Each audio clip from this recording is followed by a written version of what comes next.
नमस्कार, मैं हूं आकर्षण उपल और इस समय आप ये सीधी तस्वीरें देख रहे हैं IBN 24 पर। करनाल में लोकसभा और उपचुनाव के लिए प्रचार पूरी तरह से थम चुका है और अब कल करनाल में वोटिंग शुरू हो जाएगी। हरियाणा में 10 लोकसभा सीटों के लिए वोटिंग शुरू हो जाएगी, लेकिन करनाल की सीट काफी दिलचस्प है क्योंकि करनाल लोकसभा से पूर्व मुख्यमंत्री मनोहर लाल खट्टर चुनाव लड़ रहे हैं और उपचुनाव के लिए सीएम नायब सिंह सैनी को बीजेपी ने करनाल से उतारा है, यानी कि दांव चला है नायब सिंह सैनी के ऊपर। वहीं कांग्रेस की ओर से त्रिलोचन सिंह, जो 2019 में भी पूर्व मुख्यमंत्री मनोहर लाल खट्टर के खिलाफ चुनाव लड़े थे, इस बार फिर से कांग्रेस ने एक बार फिर त्रिलोचन सिंह के ऊपर, मेरे साथ बैठे हैं, उन पर भरोसा जताया है और उन्हें करनाल से विधानसभा उपचुनाव के लिए टिकट दिया गया। सर, प्रचार थम चुका है, कल चुनाव है, क्या रिस्पांस रहा? कल रोड शो भी कांग्रेस ने एक अच्छा रोड शो निकाला, कैसा रिस्पांस रहा? देखिए, कांग्रेस पार्टी के प्रति करनाल के लोगों का बड़ा अच्छा मैसेज जा रहा है। वो मानते हैं भी जब कांग्रेस की सरकार थी तब उन्हें किसी चीज़ की परेशानी नहीं थी, हर वर्ग खुशहाल था और सिस्टम बहुत बढ़िया है, कानून व्यवस्था बहुत अच्छी थी। उसी वजह से कांग्रेस प्रत्याशी जो भी है, चाहे मैं हूँ चाहे बुद्धि राजा है, पब्लिक में बड़ा अच्छा रिस्पॉन्स है। और रोड शो के दौरान जगह जगह लोगों ने पटाखे बजाए, फूलों की वर्षा की। इस वक्त नज़र आ रहा है कि कांग्रेस प्रत्याशी का समर्थन लोग कर रहे हैं। सर, आप सिलेंडर की बात कर रहे हैं कि हमारे राज्य में सिलेंडर 400 रुपये का था या अब 1100 रुपये का है। आप बात कर रहे हैं कि बीजेपी ने रोजगार नहीं दिए, आप बात कर रहे हैं कि बीजेपी ने विकास नहीं करवाया। वहीं बीजेपी 370 और जो राम मंदिर बना है उसके मुद्दे को लेकर काफ़ी स्ट्रांग नज़र आ रही है। आपको नहीं लगता कि आपके पास वो ऐसा मुद्दा नहीं है जिससे पब्लिक कन्विंस हो सके? क्योंकि बीजेपी का तो दावा है कि ये 2 मुद्दे ही बहुत है चुनाव में जीत दर्ज करने के लिए। देखिए, जब आदमी भूखे पेट हो, रोज़गार ना हो, कारोबार ना हो, व्यापार ना हो, पैसा जेब में ना हो, तो उससे सबसे पहले भूख सताती है। तो भूख का इन्होंने कोई प्रबंध नहीं किया, ना इन्होंने बेरोजगारों को रोज़गार दिया, ना इन्होंने जब कोरोना के काल के दौरान हज़ारों करोड़ों रुपया इनके पास चंदा आया, लेकिन लोगों को ये राशन मुहैया नहीं करा सके। आज अगर ये 5 किलो राशन की बात कर रहे हैं, 80 करोड़ लोग जिनको ये 5 किलो, इसका मतलब 80 करोड़ लोग अभी गरीब हैं। उनके बारे में क्या सोचा? इसलिए इनकी बात में बड़ा फर्क होता है। 370 या राम मंदिर उनका मुद्दा हो सकता है, राजनीतिक मुद्दा बना सकते हैं, लेकिन एक आम आदमी का, एक गरीब आदमी का, एक जो बेरोजगार है, उनका ये मुद्दा नहीं है। उनका मुद्दा पेट है। हम राम मंदिर के प्रति आस्था रखते हैं और राम जी को हर वर्ग मानता है। घट घट में राम जाने, हमारे गुरु ग्रंथ साहब में लिखा हुआ है, लेकिन राम मंदिर के नाम पर राजनीति नहीं करनी चाहिए। सर, कल पूर्व मुख्यमंत्री मनोहर लाल खट्टर ने प्रेस कॉन्फ्रेंस की थी। उन्होंने कहा कि जो राहुल गांधी परसों हरियाणा में आए थे वो काफ़ी अपशब्द बोल के गए।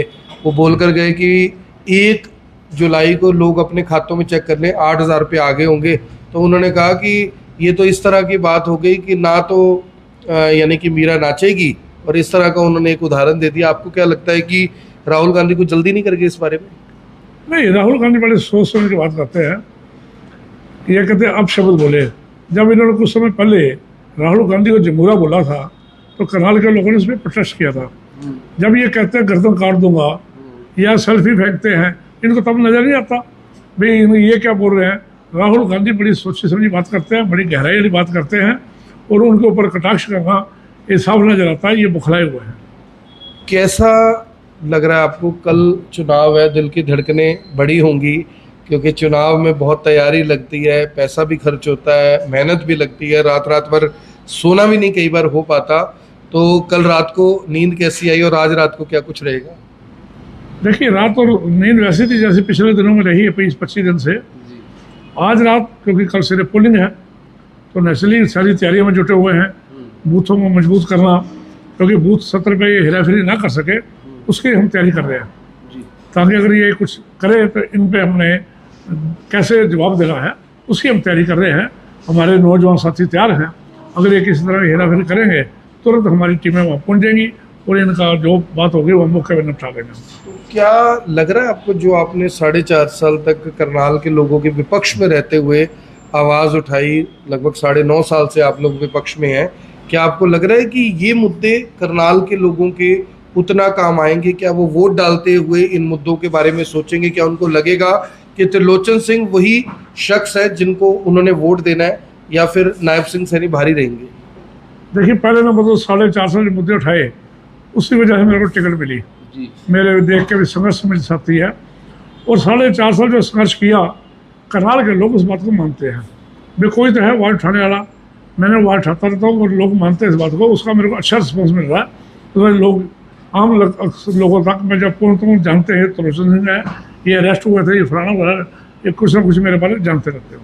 कल चुनाव है, कितने बजे वोट डालने जाएंगे आप अपनी वाइफ के साथ, और कहाँ पर आपका वोट है, और लोगों से क्या अपील करेंगे? देखिए, मैं 7 बजे पूरे जाऊंगा माल्टोन 22 नंबर बूथ स्कूल में। वाइफ का भी मैं कुछ कह नहीं सकता, उसकी तबीयत ठीक नहीं है, तो उसके बारे में नहीं कह सकता। मैं खुद वोट डालने जाऊंगा 7 बजे माल्टोन में। माल्टोन में सुबह 7 बजे वोट डालने जाएंगे।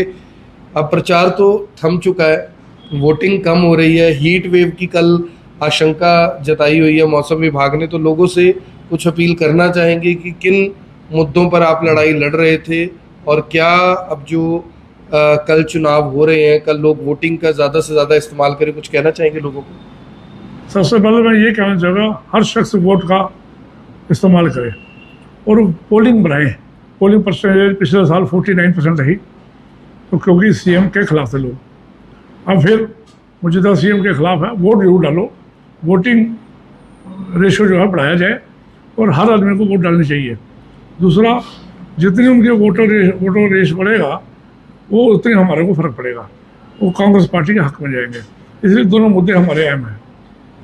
तो अब प्रचार थम चुका है। त्रिलोचन सिंह ने कह दिया है कि जिन मुद्दों को लेकर वो लगभग 4.5 साल तक सड़कों पर थे, जिन मुद्दों को लेकर उन्होंने लड़ाई लड़ी, इसी वजह से उन्हें कांग्रेस ने टिकट दिया, और उन्हें विश्वास है कि कल कहीं ना कहीं कांग्रेस की फेवर में जो लोग हैं वो वोटिंग जरूर करेंगे। हालांकि प्रचार पूरी तरह से थम चुका है, अब लोगों को सोचने का मौका दिया गया है। ये एक यानी कि इसी तरह से जो नियम है वो बना हुआ है चुनाव आयोग का, और अब देखना होगा कि कल आखिर किसके हक में ज़्यादा वोटिंग होती है, और 4 जून को जब नतीजे आएंगे तो कौन किंग बनेगा, कौन किंग मेकर बनेगा, और किसको हार का मुंह देखना पड़ेगा। मेरी आप सभी से अपील, इस वीडियो को देखें भी, इसे शेयर भी करें। आप देख रहे हैं एमएन 24, मैं हूं आकर्षण उपल करनाल से आप सभी के साथ लाइव, और त्रिलोचन सिंह हैं जिन्होंने आपसे अभी बातचीत की लाइव, और सीधे तौर पर यह भी कहा कि उन्हें करनाल की जनता के ऊपर विश्वास है कि वो इस बार उन्हें कम से कम सेवा का मौका जरूर देगी। धन्यवाद।